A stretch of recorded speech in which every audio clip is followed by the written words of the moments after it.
Introduction to try-catch blocks. Try-catch blocks are a fundamental programming concept used to handle errors when something goes wrong during code execution. Instead of allowing your program to crash, try-catch lets you react and deal with problems such as missing files or invalid input in a controlled way. This approach helps make applications more reliable and user-friendly, no matter which language you use. How try-catch works. A. Try-catch structure starts with the try section, where you write code that might cause an error. If an error known as an exception occurs in this section, the program immediately jumps to the catch block. Inside catch, you write code to respond to or fix the error. This keeps your application running smoothly even when unexpected problems arise. Try-catch in popular programming languages. Try-catch blocks are used in many programming languages, though their exact syntax may differ.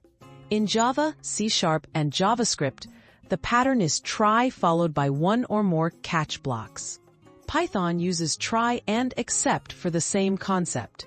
Despite small differences, the principle remains the same: capture and handle exceptions gracefully. Common use cases for try-catch. You'll often use try-catch blocks when working with file operations, network communication, or user input, areas where things can easily go wrong. Catching exceptions in these scenarios allows your program to provide helpful feedback, log issues for further analysis, or attempt recovery, all while avoiding unexpected crashes. Best practices for exception handling. When using try-catch blocks, it's important to only catch exceptions you can handle properly. Avoid catching all errors without proper response, as this may hide problems and make debugging difficult. Provide clear messages or actions when exceptions occur, and always strive to write code that anticipates and manages known risks. Conclusion: reliable code through try-catch.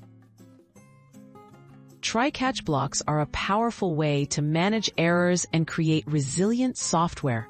By understanding how to use them correctly across languages, you can prevent crashes, handle unexpected situations smoothly, and build programs that are both robust and user-friendly.